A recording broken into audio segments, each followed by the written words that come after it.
हिमाचल प्रदेश सरकार जिला के सम्मानीय अध्यक्ष जसवीर सिंह नागपाल जी, भारतीय जनता पार्टी के हमारे मंडल के महामंत्री श्री वीरेंद्र ठाकुर जी, मंडल के अध्यक्ष ताराचंद जी, महिला मोर्चा की अध्यक्षा कांता जी, उस दिन भी यही कार्यक्रम किया था।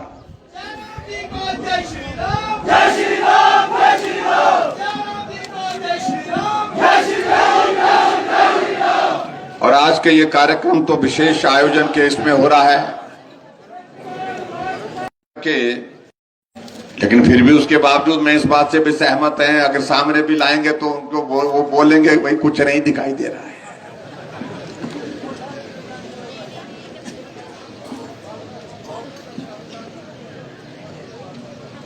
इतना बड़ा कोविड का संकट, इतना बड़ा कोरोना का संकट, लेकिन उसके बावजूद भी हम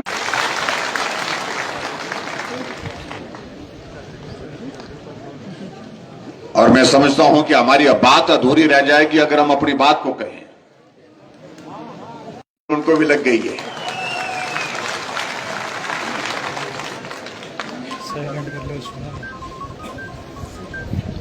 बहुत कलाकार है कांग्रेस के लोग भाई।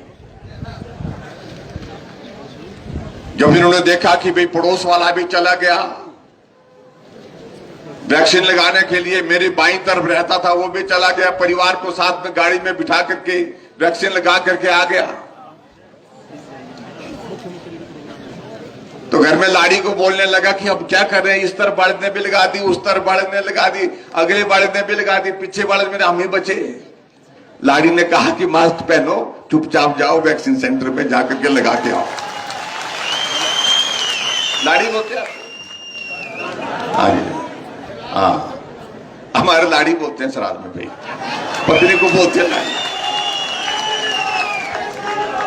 और लाड़ी के बिना चलता नहीं है। ये कहीं भी आपको बताऊं मैं, तो इसलिए मास्क पहन करके वैक्सीन सेंटर गए, वैक्सीन लगाई, नर्स को पूछ रहे हैं कि अगली डोज कब लगेगी। एक तरफ से विरोध कर रहे हैं, भाई ये ड्रामा तो कम से कम बंद करो, उनको हम कहना चाहते हैं।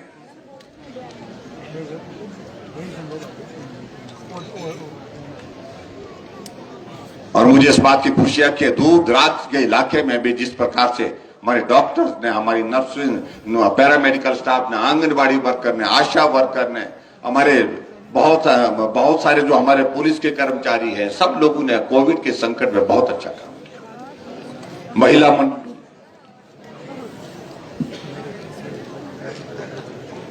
इसलिए उन सारी बातों को कहेंगे हम तो बहुत वक्त लगेगा। मैं समझता हूं कि बहुत तेज धूप है ऊपर से, और इस धूप में भी आप लोग बैठे हैं, और पहाड़ों की धूप तेज होती है, जला देती है चमड़ी को। कई बार हमारे जो साथी पूछते थे, बोलते तुम तो पहाड़ पर रहते हैं, वो पहाड़ पर रहने के बावजूद तुम काले क्यों हो गए। मैंने कहा आना जरा हमारे साथ बैठना, जब खेत में जाना पड़ता है, हल चलाने के लिए जाना पड़ता है धूप में, और जब गंदम निकालनी पड़ती है, आपके क्या बोलते हैं उसको, उखली है, कणक को निकालते हैं, जो खेत में जो वहां पर निकालते हैं, थ्रेशिंग करते, थ्रेशिंग, अब तो थ्रेशिंग तो अब हुई ना, पहले तो हम खाड़ बोलते हैं, हमारे खाड़ बोलते हैं उसको, आपके भी बोलते हैं।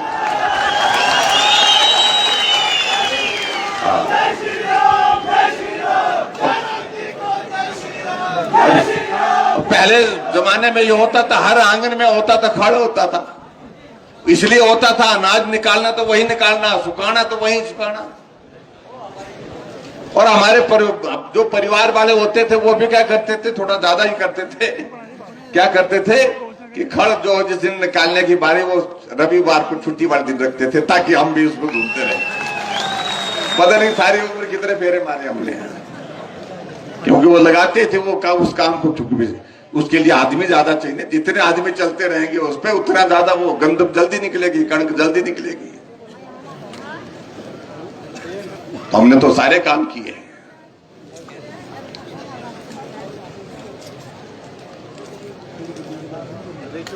और यहां किशन कपूर जी कह रहे थे, कल कोई आए थे जो बड़ा भारी भाषण दे रहे थे जाकर के कांगड़ा में। मेरा आप सबसे एक बार निवेदन है, एक बार उनको देना, निमंत्रण देना और खड़ में उनको डालना, जरा पूरा फेरा कराना।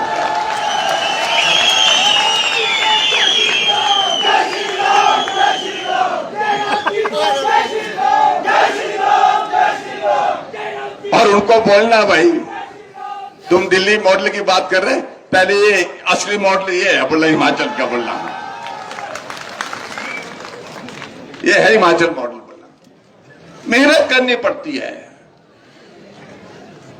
दिल्ली तो एयर कंडीशन में रहती है और हम धूप में बैठे हैं तो सीधे धूप में, चमचमाती चिलचिलाती धूप में बैठते हैं, उसका भी सामना करते हैं, खेत में भी काम करते हैं। और जब बर्फ पड़ती है, 4-4 फुट बर्फ पड़ती है, 5 फुट बर्फ पड़ती है, मेरे अपने घर में 4 फुट बर्फ पड़ती है, तो उसमें घर से बाहर निकलने का रास्ता कैसे निकाला जाता है, ये दिल्ली वालों को समझाना पड़ना है।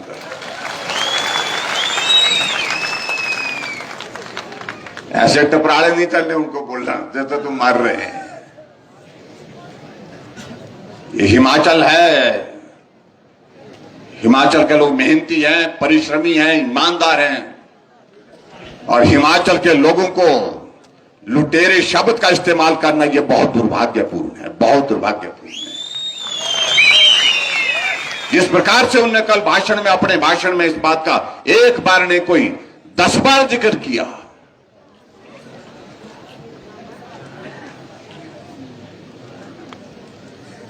जरा ढांक करके तो देखे, जो हिमाचल का प्रभारी बनाया है मंत्री एक दिल्ली का, कितने करोड़ों रुपए का ईडी का केस उसके ऊपर दर्ज हुआ है। वो हिमाचल देवभूमि के प्रभारी बनाए गए। मैं इससे ज्यादा कुछ नहीं कहना चाहता हूं, अगर बोलेंगे तो बहुत ज्यादा फिर बहुत मुश्किल हो जाएगा।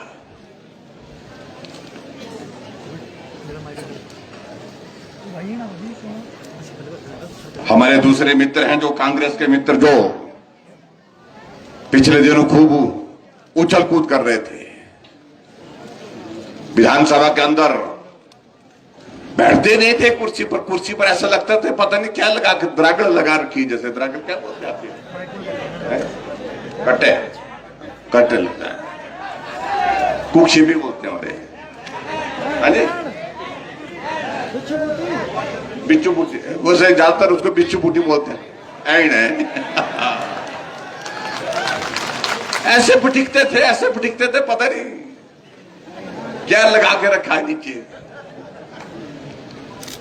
आजकल सब बैठे हुए हैं नीचे। 5 प्रदेश के चुनाव हो रहे हैं, हम आ रहे हैं, हमने कहा रिजल्ट तो निकलने दो, वो तो हमको ये तो निकला हुआ बोलते हैं। हमने कहा जीतेंगे कहां, बोलता पंजाब में तो चन्नी साहब आ रहे हैं, और रिजल्ट निकला तो चन्नी साहब 2 जगह से चुनाव लड़े और दोनों जगह से निपट गए।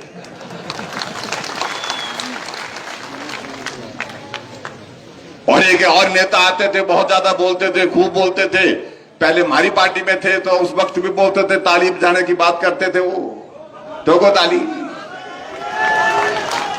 और पंजाब के लोगों ने ऐसे ताली ठोकी कि भाई वो तीसरे स्थान पर रहे, तीसरे स्थान पर रहे, तीसरे स्थान पर। हाँ,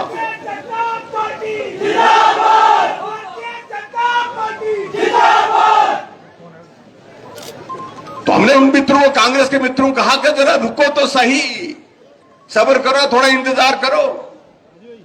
बोलते ना, बोलता भारी सरकार बनेगी, बोलते कैसे बनेगी, बोलते रिवाज बनाओ, बोलता 5 साल थारे 5 साल हमारी, बोलते यानी कि 5 साल आपकी और 5 साल हमारी सरकार, ऐसे ऐसे बोलते थे। और परिणाम निकला, जहां 4 प्रदेशों में भारतीय जनता पार्टी की सरकार थी, फिर भारतीय जनता पार्टी की सरकार बनी। योगी जी उत्तर प्रदेश में आ गए, धामी जी उत्तराखंड में पहुंच गए, फिर से मुख्यमंत्री बन गए, सावंत जी गोवा के मुख्यमंत्री बन गए, और मणिपुर में वीरेंद्र सिंह फिर मुख्यमंत्री बन गए। आखिरकार 100% परिणाम रहा।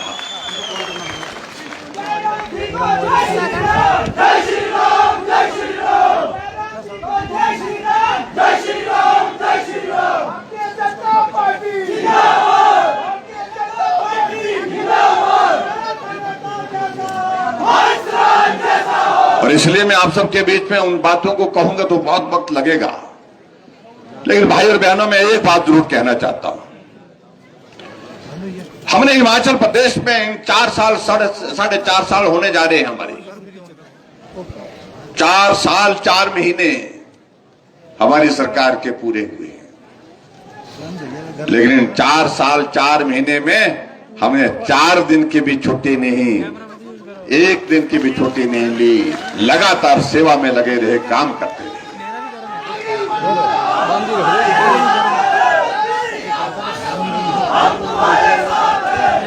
हमने ये तय किया, हमने हिमाचल, जो हमसे पूछते हैं कांग्रेस के लोग बोलते हैं क्या किया जयराम ने, हमने तो कुछ नहीं किया। अगर हमने कुछ नहीं किया तो तुम बताओ कि तुम 5 साल पहले जब यहां पर सरकार में थे, सत्ता में थे, एक स्कीम का जिक्र तो करो। मैंने विधानसभा के अंदर पूछा, कोई उठ करके बताने की स्थिति में नहीं हो पाया।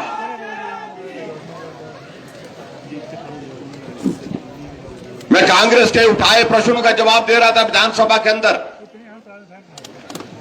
और जब जवाब दे रहा था मैंने कांग्रेस के मित्रों को कहा कि मेरी मदद करो आप। कहने लगे क्या मदद करो? मैंने कहा मदद इसलिए करो कि मैं याद करने की कोशिश कर रहा हूं कि पूर्व में 5 साल की सरकार में, आपकी पिछली सरकार में हिमाचल प्रदेश में कौन सी योजना शुरू हुई थी और जो आज भी चल रही है। मैंने कहा मुझे याद नहीं आ पाया। मैंने बहुत जोर लगाया अपने दिमाग पर, आंखें बंद करके भी जोर दिया। मैंने कहा कि कुछ याद आ जाए, लेकिन कुछ भी नहीं। मैंने कहा आप बता दीजिए, आप सामने बैठे हैं, खड़े होकर के आप ही बता दीजिए कि पिछले 5 वर्षों में आपकी सरकार के दौरान हिमाचल प्रदेश में कौन सी योजना, कोई योजना शुरू हुई तो उसका जिक्र करें। सब बगले झांकते रहे, कोई हिम्मत नहीं कर पाया खड़ा होने की। खड़े तो तब होते, बताने की स्थिति में तो तब होते जब 5 साल में उन्हें अपने शासन में कोई योजना चलाई होती। हिमाचल प्रदेश में एक भी योजना नहीं है। और हमसे पूछ रहे हैं, मैंने कहा अगर हमसे पूछ रहे हैं तो बोलते हैं कि जयराम ने क्या किया। कागज लेकर के अगर आप सामने बैठ जाओ, हमने उनको बोला आप लिखते जाओ, हम बताते हैं हमने क्या किया। हमने पहली कैबिनेट की बैठक में 70 साल के ऊपर सभी बुजुर्गों के लिए पेंशन का प्रावधान एक मुश्त किया, और अब के इस बजट में हमने प्रावधान 70 साल नहीं 60 साल से ऊपर सभी बुजुर्गों के लिए पेंशन का प्रावधान किया।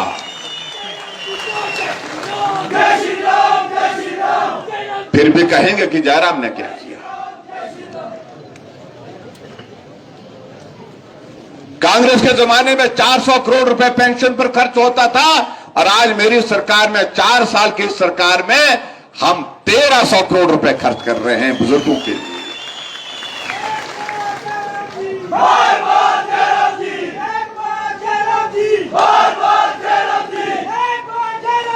और हमने हिमाचल प्रदेश में गरीब आदमी का इलाज मुफ्त हो, सरकार उसमें मदद करे। पहले, आज से पहले इतने लंबे समय में सत्ता कांग्रेस के पास रही, लेकिन कभी नहीं सोचा। लेकिन हमने शुरुआत की कि गरीब आदमी अगर कभी बीमार हो जाए, उसके पास इलाज के लिए अगर पैसे नहीं है तो पैसे का प्रावधान वो कहां से करेगा। वो तो एक ही चीज करता था, या तो जगह जमीन बेचने के लिए कह देता था अपने इलाज के लिए, या चीख पुकार के बीच में अपने परिवार वालों को बोलता था मुझे घर ले चलो, जो मेरा होना है होने दीजिए, लेकिन मेरे पास अब इससे ज्यादा पैसा खर्च करने के लिए नहीं है इलाज के लिए। और आखिरकार वो दुनिया छोड़ के चले जाता था। ऐसे हालात में भी कभी सोचा नहीं कांग्रेस ने। हमने शुरुआत की, हमने कहा कि गरीब आदमी के इलाज करने की जिम्मेवारी सरकार की। हमने हिम केयर की शुरुआत की हिमाचल प्रदेश में, और 5 लाख रुपए तक का इलाज हमारी सरकार मुफ्त में कर रही है।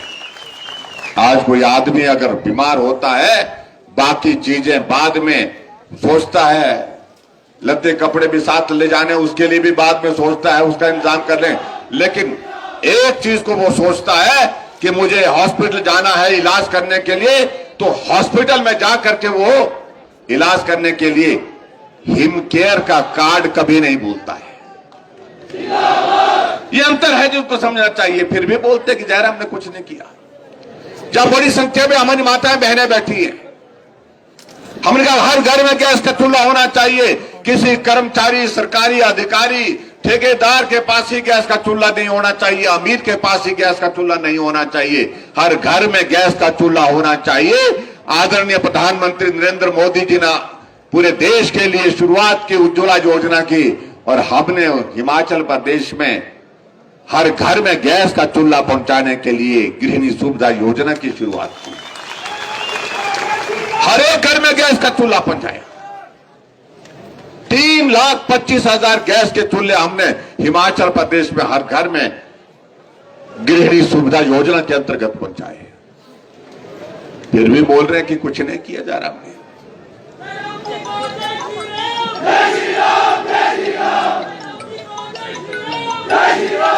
और आगे बढ़कर के हमने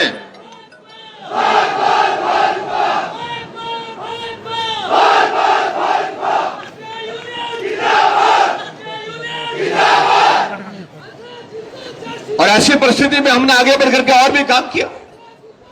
कोई आदमी अगर बीमार पड़ा है, बिस्तर पर पड़ा है, अचेत अवस्था में पड़ा है, बीमारी ऐसी लग गई, जिंदगी भर बिस्तर पर रहना पड़ेगा, उसके लिए हमने सहारा योजना की शुरुआत की।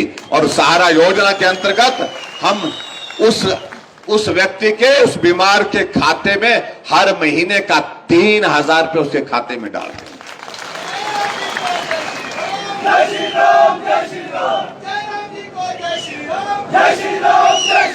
अभी कुछ दिन पहले शिमला में एक कार्यक्रम था, और उस कार्यक्रम में एक नाम लिए गए, एक महिला कांगड़ा से आई थी, उसको सम्मानित किया गया मंच पर आकर के एक मीडिया के कार्यक्रम में। और उस महिला की आप कहानी सुनेंगे। उसका एक बच्चा, पहला बच्चा हुआ वो भी हैंडीकैप्ड हुआ, दूसरा हुआ वो भी उसी तरह से हैंडीकैप्ड निकला, तीसरा बच्चा वो भी उसी तरह से हैंडीकैप्ड, चौथा बच्चा वो भी हैंडीकैप्ड, और अंत तक तो ये हुआ कि उसके पति ने पत्नी को छोड़ करके वो चला गया कि मैं इस घर में नहीं रह सकता हूं। महिला 4 बच्चों के साथ, चारों बच्चे अपाहिज। जब उसको मालूम पड़ा, किसी ने बताया कि सरकार ने एक योजना की शुरुआत की है, उस योजना के अंतर्गत जो है आपके इन बच्चों का के लिए मदद हो सकती है, उसने पता किया, उसके 3 बच्चों को जो है सहारा योजना के अंतर्गत 3,000 रुपए उसके खाते में आ रहा है। और वो महिला मंच पर आकर के धन्यवाद करती है कि आज मैं उन बच्चों को पालने की स्थिति में, मैं उनको खाना खिला रही हूं, मैं उनको पढ़ाई करने के लिए भी जो मेरे से हो सकता था वो भी कर रही हूं। तीनों बच्चों को 3,000 रुपए, 9,000 रुपए मिल रहे हैं। हमने और भी मदद करने के लिए कहा। हमने कहा चौथे बच्चे के लिए भी हम करेंगे। ये स्थिति तब आई जब हिमाचल प्रदेश में भाजपा की सरकार बनी। आज अगर बीपीएल परिवार की कोई बेटी है, उस बेटी की शादी होगी, किसी भी जाति की हो बेटी, लेकिन जब उस गरीब बेटी की शादी होगी तो हमने सरकार की ओर से योजना शुरू की है, शगुन योजना। मुख्यमंत्री शगुन योजना के अंतर्गत 31,000 रुपए उस बेटी के खाते में हम सरकार की ओर से शगुन डाल रहे हैं। 50 साल कांग्रेस रही, 1 रुपए भी शगुन का दिया। हमसे पूछ रहे हैं कि जयराम ने क्या किया। और अभी हमने और आगे बढ़कर के निर्णय किए। 15 अप्रैल को हिमाचल दिवस के अवसर पर हमने कुछ बातों का जिक्र किया। हमने कहा ग्रामीण क्षेत्रों में हमारे पानी के नल हर घर में लग गए, और पानी का बिल हमारा जो 34-35 रुपए बिल हर महीने का आता है। हमने कहा गांव में रहने वाले आदमी के लिए हम और क्या मदद कर सकते हैं। गरीब आदमियों के लिए हमने तय किया जितने घर में ये लगे हुए हैं, नलके लगे हुए हैं, हम कोई किराया नहीं लेंगे, पानी का किराया नहीं लेंगे।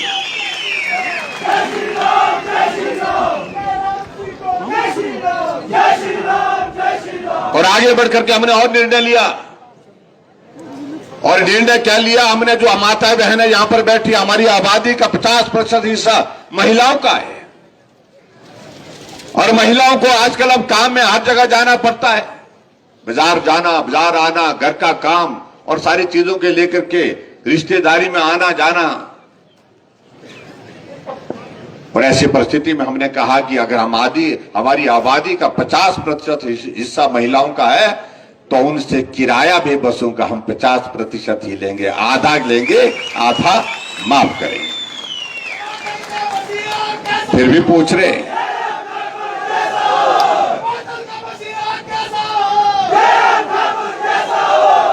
कांग्रेस के लोग कहने लगे आप बोलते हैं मुफ्तखोरी को बोलते प्रोत्साहन दे रहे। अगर उस गरीब महिला की हमने मदद की, उस बेटी की मदद की, मां की अगर मदद की, उसको इस भाषा में कहना कि इसको मुफ्तखोर कहना, मैं समझता हूं ये उस महिला का अपमान है, यह हमारी बहनों का अपमान है। लेकिन फिर भी हमने इस बात को लेकर के हमने अभी तक ज्यादा कहानी बोलेंगे आने वाले समय में। हमने आगे बढ़कर के निर्णय लिया। हिमाचल प्रदेश में बिजली पैदा होती है, आपके चंबा में बहुत ज्यादा बिजली पैदा करते हैं, बहुत सारे प्रोजेक्ट लगे, हाइडल प्रोजेक्ट सबसे ज्यादा मुझे लगता है शायद चंबा जिला में और किन्नौर जिला में। हम बिजली अपने प्रदेश से दूसरे प्रदेशों में बेचते हैं। 6,000 करोड़ रुपए हमको बिजली से रेवेन्यू इनकम होती है। हमने कहा गरीब लोगों के लिए अगर हमने इसमें कुछ मदद कर दी तो मुझे लगता है कि अच्छा होगा। ऐसे में हमने निर्णय लिया। पहले हमने 60 यूनिट तक बिजली फ्री करने की बात कही थी, अब हमने ये तय किया 60 नहीं 125 यूनिट बिजली हम आपको फ्री देंगे, जीरो बिल आएगा उसका। कई तरह की बातें सुनाने के लगे, ये नहीं होगा, गलत किया, वैसा किया। अब जिनने जो ऐसा समझते गलत किया वो पूरा बिल दे भाई। उनको लगा कि बहुत ही गलत हुआ, हम नहीं कर सकते ऐसा, तो आगे आए, आगे आपको दे दे, नाम दे दे भाई। वो पूरा बिल देना चाहते पूरा दे, और 4 गुना देना, दुगुना देना, दुगुना दो, 4 गुना देना, 4 गुना दो। लेकिन हमने तय किया कोई एक ऐसा वर्ग हमारा जो गरीब है उसके लिए मदद का रास्ता है। इसलिए भाई और बहनों, बहुत सारी चीजों को लेकर के आदरणीय प्रधानमंत्री जी ने, आपने देखा जब से ये कोविड का दौर चला है तो अभी तक भी जो फ्री राशन दिया जाता था वस्तु जो है अभी तक वो जारी रखा है। अभी तक भी हमको जो है वो राशन उपलब्ध होगा। 5 किलो चाहे चावल, चाहे वो गंदम की बात करें, गेहूं की बात करें, आटे की बात करें। मैं आप सबसे इतना ही कहना चाहता हूं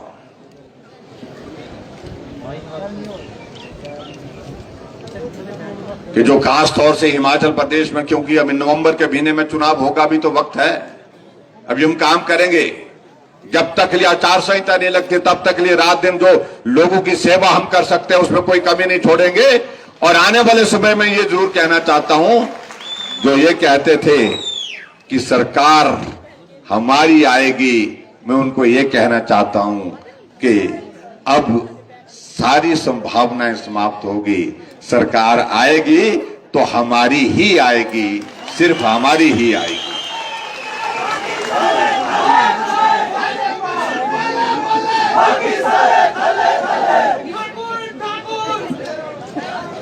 मेरा आप सबसे इतना निवेदन है कि आप सबका चंबा वालों का बहुत विशेष स्नेह रहा है।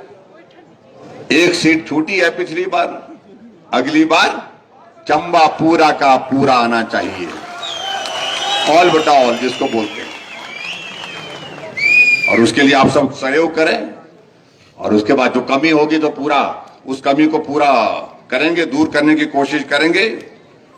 आने वाले हमारी कोशिश है, ये चंबा एक विशेष जिले के दर्जे के रूप में दिया गया है केंद्र सरकार द्वारा।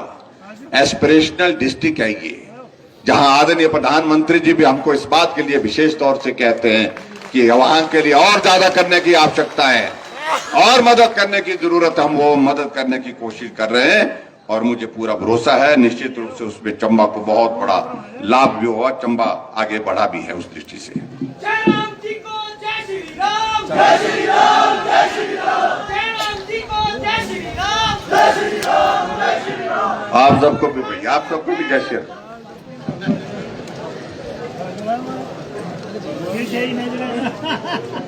तो इसलिए मैं आप सबके बीच में अब लंबी बात नहीं कहते हुए मैं आप सबका धन्यवाद करता हूं कि इतनी गर्मी के मौसम में भी आप यहां पर खड़े हैं, यहां पर बैठे हैं। और आज के इस कार्यक्रम में मैं विशेष तौर से धन्यवाद करना चाहूंगा हमारे जो एसपीओ जो यहां पर बैठे हुए हैं उनका विशेष तौर से, वो बड़ी संख्या में आए हैं, उनका धन्यवाद करते हैं। उनके लिए हमने मदद करने की कोशिश की है, थोड़ी सी मदद हुई है, 900 रुपए हमने बढ़ाया उनका की बार। हाँ जी, 1000 हमने पहले भी बढ़ाया था। लेकिन मैं इस बात से भी सहमत हूं कि हम लगातार इस मामले को दिल्ली के साथ उठा रहे हैं, केंद्र सरकार के समक्ष रख रहे हैं कि यहां सीमा के पार जहां यानी कि जम्मू के हमारे हिमाचल के साथ जम्मू कश्मीर में कुछ और तरह का है प्रावधान वहां पर, और उस प्रावधान के करीब हमको भी लाया जाए। हम कोशिश कर रहे हैं कि केंद्र सरकार उसमें और मदद करे। हम आपकी पैरवी फिर से करेंगे केंद्र के सामने कि और मदद हो करके जो है आप सबके लिए सहयोग करने के लिए केंद्र सरकार भी दे, और जो जम्मू कश्मीर की तर्ज पर जिस प्रकार से सारी चीजें वहां पर व्यवस्थित जो वहां पर दिया जाता है उसी तरह से हम आपके मामले को केंद्र के समक्ष उठा रहे हैं। मैं उम्मीद करता हूं कुछ अच्छा ही होगा उसमें, ऐसा मैं मुझे पूरा भरोसा है कि केंद्र की ओर से कुछ मदद उसमें जरूर होगी। और उसके बाद फिर ये भी मैं कहना चाहता हूं अगर कोई और उसमें कमी रहती है हम इस बात पर भी विचार करने के लिए खुले हैं मन से कि हम प्रदेश की ओर से और क्या मदद कर सकते हैं, उस पर भी हम सोचेंगे। बाकी सारी चीजों को लेकर के यहां बातें कही हैं उस पर मैं आप सबके बीच में यही कहना चाहता हूं, ये भी एक ही है। तो मैं यहां से कुछ चीजों का जिक्र करना चाहूंगा। जो स्कूल यहां पर विशेष तौर से बहुत सारे स्कूलों की हमने कहा है, तो मैंने कहा कि बाकी सारी चीजें में इतना है कि सभी स्कूल संभव नहीं हो पाते हैं, लेकिन फिर भी उसके बावजूद जो जिसमें जितने कर हो सकते हैं, जो किए जा सकते हैं, जो नॉर्म्स के मुताबिक भी आ जाएं। तो सबसे पहले तो मैं यही कहूंगा जो प्राइमरी स्कूल नए खोलने की बात कही है उसमें ये 3 स्कूल जो खास तौर से क्या नाम है, काथल, क्या नाम ये कौन सा स्कूल है? अच्छा नहीं स्कूल का नाम कठला। अच्छा जो स्पेलिंग गलती लिखी ना, इसको ठीक करना चाहिए। कठला है और एक जो है ब्याला है और एक खनगुरा। ये 3 प्राइमरी स्कूल खोलने की मैं घोषणा करता हूं। और उसके अलावा जो बाकी स्कूल यहां पर इन्होंने दिए हैं इसकी मैं रिपोर्ट मांग रहा हूं। चाहे वो गढ़ है, चाहे वो बटेवता है, चाहे वो कुंडा है, चाहे वो और उसके बाद कौन सा खंडेर का है और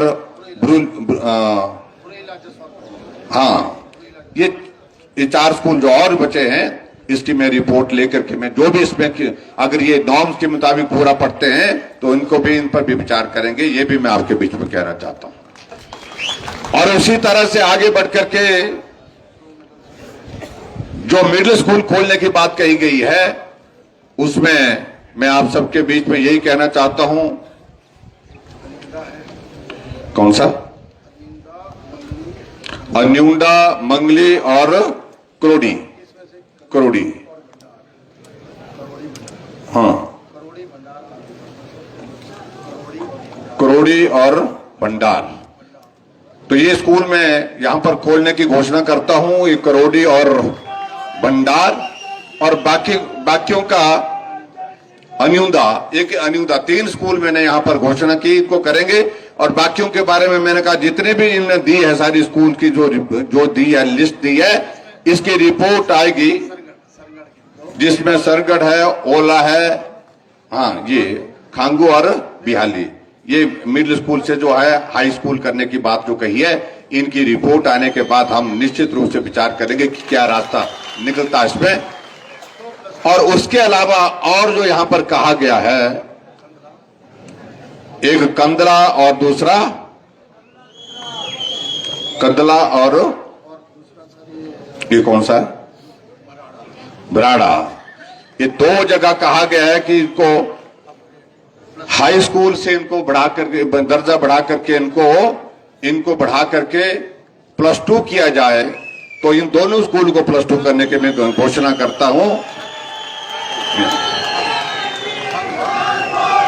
और एक चीज को लेकर के जो तीसा में, एक मिनट, जो तीसा में जो बताया गया है, तीसा में बताया कि यहां गर्ल्स स्कूल की जरूरत है। और मुझे मालूम नहीं यहां पर बच्चे कितने बच्चे हुए, हाँ जी 42 पंचायतें, 1200 स्टूडेंट है सर, सीनियर्स के कितने 1200।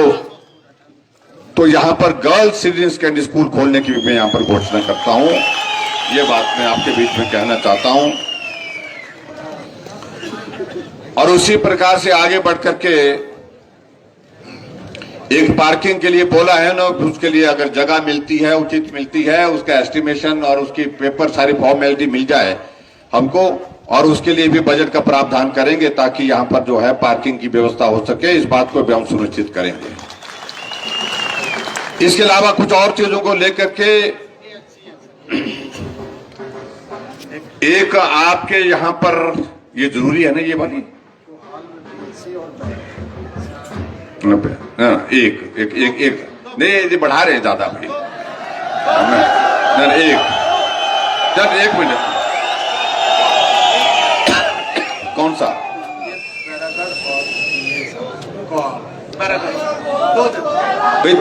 एक दे पाएंगे वहां, आ जाओ, चलो बैठो भाई। कोहाल से कितने लोग आए, एक कोहाल से और बैरागढ़ से कितने भाई, कम आए लोग भाई, अगली बार कर लेंगे। हाँ चलो, ये दोनों पीएससी में खोलने की घोषणा करता हूं। बहुत बहुत धन्यवाद। और इसके बाद एक आधी चीज और मैं जिसका जिक्र किया है, और उसमें नहीं, अभी आप रुके अब। और खास तौर से एक चीज को लेकर के मैं, इसलिए मैं जन्मदिन पर मैं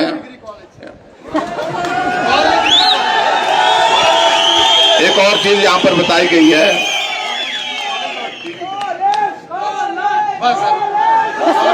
एक मिनट रुको, आप उधर बैठो। आइए, अच्छा चलिए, नहीं, पहले मेरे को सुनने दो पहले भाई, आप चुप तो हो जाइए, तो ऐसे कैसे होगा। हाँ जी 70 किलोमीटर, चलो ठीक है। बहुत सारी चीजें जो है आपके यहाँ इस विधानसभा क्षेत्र में हमने कह दी है वो करने के लिए। और अभी एक चीज को लेकर के जो आपने जो बात कही है, कहा कितने बच्चे होंगे वहां पर? 2500 बच्चे सर, 2500। अच्छा चलो ठीक। नहीं, एक चीज मैं आपको अंत में एक चीज मैं आपको दे रहा हूं, और वो आपका मसरूड में जो आप बात कह रहे हैं, हालांकि रिपोर्ट के मुताबिक तो यह कहा गया कि उसमें बहुत ज्यादा बच्चे नहीं होंगे, लेकिन मैं आपके लिए, क्योंकि इलाका कठिन है, मुश्किल है, और उसके लिए मैं आपके बीच में यही कहना चाहता हूं कि 1 डिग्री कॉलेज आपके मसरून में खोल देंगे। ये मैं आपके बीच